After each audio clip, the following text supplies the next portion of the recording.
Good.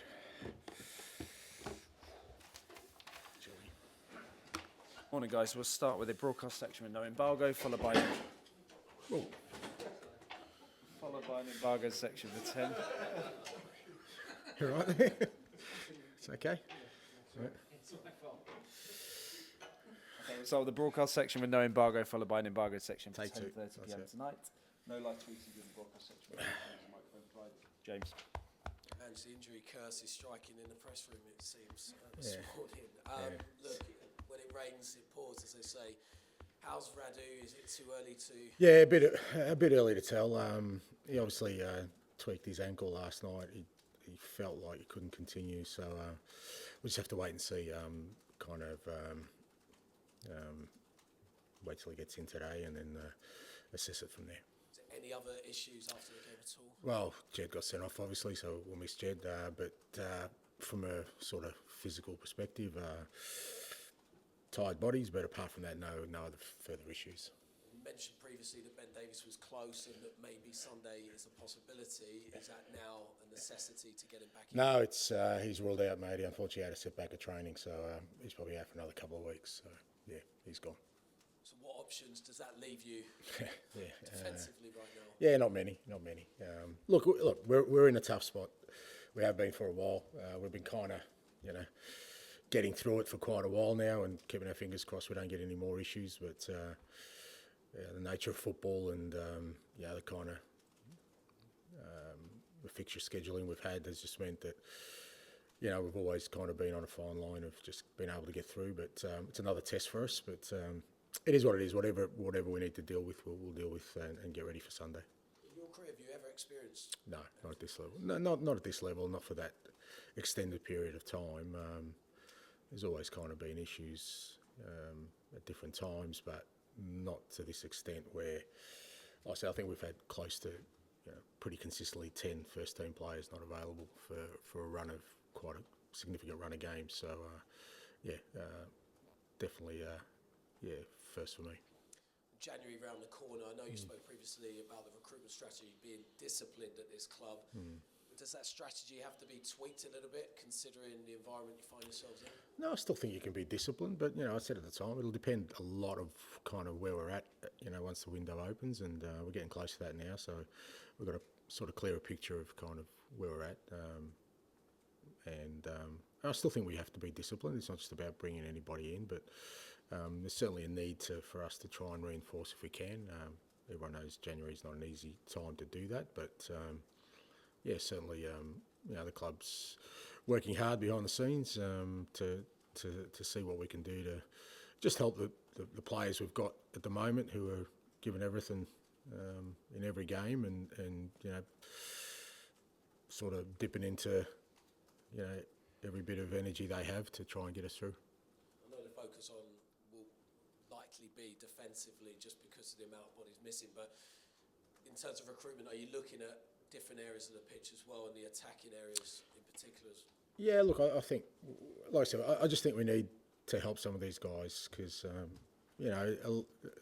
there's at least two or three who are fairly long-term injuries, so you kind of know you're going to be short there. Others who are coming back from significant injuries, you don't know how long they'll take to get up to speed. So, like I said, we need some reinforcements, and the club's certainly working hard to try and make that happen, and we'll see where we get to.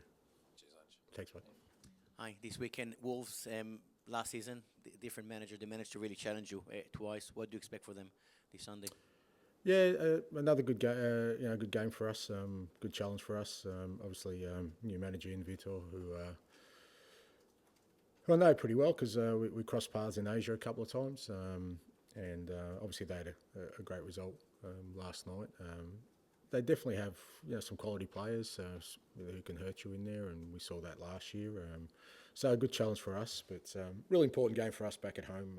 Sort of, like I said, we're getting through this period as best we can, but we certainly need to sort of go out there on Sunday, play our football, and get a result to make sure that we keep get some momentum going into the new year. You mentioned the change of management. Since the new manager arrived, 2 games, 2 very impressive wins. In terms of their style of play, did you notice something significant different out of the new manager? Oh, look, I don't think you ever do. I think it's more, sometimes a new manager comes in, you just get a reaction from the players. They kind of realise that, they've got a new sort of opportunity to show themselves. And I think you've just seen, them sort of the best version of them, I guess. And like I said, I think irrespective of their form, you always knew they had quality players in there that they could hurt any team. And they were obviously we were coming back last night, so I didn't have a good look at the game. But obviously they had an impressive victory, and I'm sure they'll be coming here full of confidence. Every transfer window is important. Do you consider the one in January now is the most important the club had in years? Not in years, but I think in the context of where we're at the moment, I think it is an important one, because I think if we add what we need to add and sort of, it fits the bill of what we're trying to do. We're still obviously our league position is not great, but it's super tight. So we're not, we're not that far off it there. Like I said, we're in a semi-final of a Carabao Cup. We're still, we're still in a great position in Europe. There's FA Cup, so there's still everything to play for us this year to make it a season where we can have some success. So, but we need some help. The players need some help, more importantly, and the club's working really hard to try and make that happen. Hi Ange, good morning, how are you? I'm good, mate. 2 weeks ago you said your job was more, or the job of a football manager was more difficult than that of the Prime Minister. Can I just say with that, obviously sarcasm and irony is lost in this country, because if people actually believe that I was serious when I said that, there are far more difficult jobs than being a manager or even being a Prime Minister of the country. Yeah. I was just going to say that you followed up by saying because the Prime Minister has a vote every 5 years. Which was the sarcasm and irony, yeah. But do you feel that in those 2 weeks since you said that, sarcastically, that maybe there is a different way that people would look at you now in terms of the Spurs fan base, because you've lost 4 and 5 and it's become more difficult, this job? No, it's the same. Look, I keep saying fan bases, like they love their football club, they care about their football club, and they obviously want their football club to succeed, and then they make those feelings and emotions seen. I haven't felt anything but support since I've been here. I still feel that support's there. I'll keep doing what I think is the right thing to get success to this football club. That doesn't change. The task is difficult at the moment because of our situation, but like most things that are fairly difficult to traverse, it's only temporary. We'll get through it, and we'll come out stronger. So respectfully, do you feel under any pressure? And conversely, is this the most difficult time you've had in terms of results in your managerial career? No. It is what it is. I don't. That's not what kind of motivates me or drives me. I've always kind of, my motivation to do what I do is to try and create teams that win things and have success and make an impact, and that doesn't really change. I'll keep doing what I'm doing, and doesn't add any pressure, or I don't feel any extra anxiety about anything. I firmly believe that we'll get through this, and we'll come out stronger, and we'll create the team we want to be. And we've sat before, and I've asked you many times about the winning of a trophy. You always said the winning of a trophy isn't necessarily the be-all and end-all. It's the start, the foundations of the house you're trying to build. But does it feel now that if you go on to win a trophy this year now, that it will prove that everything you've gone through over the last maybe 6 weeks, 2 months, will have been worth it? Only if it's sustainable. If it's not a one-off, that doesn't change. Like I said, look, I get where people obviously kind of look at my situation and probably think, well, geez, he needs to do something, or else he's in trouble. But I don't think that way. It's not how I'm wired. I'm not sort of concerned about that that aspect of this role. Like I said, what excites me about this role and what I love about doing what I do is the possibilities that you can create something special, and that's what I'm going to try and do. Rob. Hi, Ange. Just on Ben Davis, in terms of the setback, is it same injury or? Yeah, similar injury. He tried to come back at training, but didn't work out. Right. Wolves on Sunday, last game of 2024. How would you assess the year from your point of view and then the club's points of view? Calendar year or? Calendar year. Yeah, mixed, I guess. I thought, last year I think, we finished fifth, which was a fair effort considering the amount of changes we made. I think I was, really kind of, we're all very kind of understanding that it was always going to be a challenge to rebuild the club, rebuild the squad, rebuild the playing style and stay competitive, which I think we did. Obviously this year it's been mixed in the sense that obviously the results I don't think have reflected our growth and certainly I think our best football this year has been better than what it was last year, which you're kind of looking for. You're looking for improvement, but we haven't been consistent in that.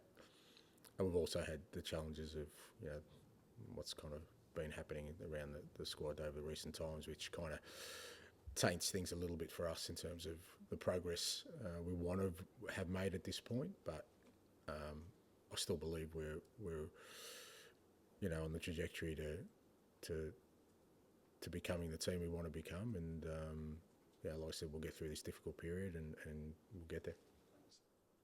Jay, please. Hi, Ange.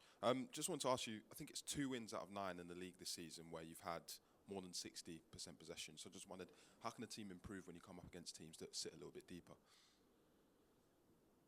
Yeah, look, I think it just depends on the different games, different outcomes. I mean, last night was just, obviously, I thought, look, Forest, you go there, you're not going to create bags of chances. So, but we still had, our moments in the game to sort of execute. I think, there is a bit of fatigue in that front third because the guys who are continually playing, which means they're not probably as sharp as they need to be. And they had their moment and they took their moment. So, I guess every game's different. I don't think it's that we struggle to kind of break teams down. It's just, like I said, every game has different moments. And last night was always going to be a game where, there wasn't going to be a lot of chances for either side, and we kind of didn't take ours, and then we kind of, it wasn't a great goal from our perspective. We did most of the things well last night, but that moment we kind of lost concentration and paid the price. Sure, George. And I don't think I'm giving anything away when I say would it be Yves Bissouma at centre-back on Sunday, because I guess you've got Alfie, but too young to put in against. Don't know, mate. Don't know. I mean, Yves never played there, so I'm not sure why I would put him there. I mean, I had to put him there last night because I had no one else, but we'll see, mate. We'll see what happens. And with Jed, he's played 4 games in a row and done very well. So with that in mind, you sort of not go too hard on him last night with that sending off. It's just kind of a tired decision, I guess. A little bit. Again, it's another game where I don't think I struggle a little bit with the cautions at the moment about who gets cautioned, who doesn't get cautioned. I thought it was a weird game again last night, second time that, I couldn't get my head around the cautions. But no blame on Jed. He's been fantastic. And just finally, I know it wouldn't help at the minute, but I would imagine you would have welcomed a winter break this season, which everyone kind of had a weekend off last year, and this year it got scrapped, even though you got 2 extra games in Europe. Can you sort of understand why there isn't that kind of break for this part of the season when everyone seems to be getting more injuries than normal? Look, I think I addressed that last week. I mean, it's as I said, we're not the only ones, and I think you're seeing in the league this year, it's probably why it's so congested. There's a lot of teams affected, probably not to our extent, but a lot of teams affected by injuries. I think it's quite easy to pinpoint why. The workload players are expected to perform at. So, but I guess that's one for the authorities to sort out, mate. Okay, we'll end the broadcast section there. Move on to the embargoed section for 10:30 p.m. tonight. Who wants to